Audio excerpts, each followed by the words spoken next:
Hello coders, and welcome to How to Fix. In today's video, we'll be focusing on a new bug that you might find challenging to solve. So without further ado, let's dive into today's bug. Now, let's execute code 1 to generate the error and observe what happens. Here's the elucidation and the resolution to the bug. Please halt the video to go through the explanation. Now, let's rectify the code and examine the resultant output.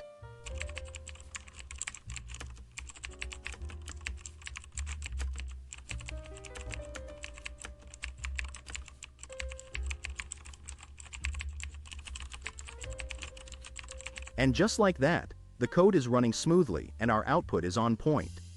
The bug has been squashed. That concludes today's video. If you found this tutorial useful, be sure to give us a thumbs up and subscribe to our channel for more troubleshooting videos.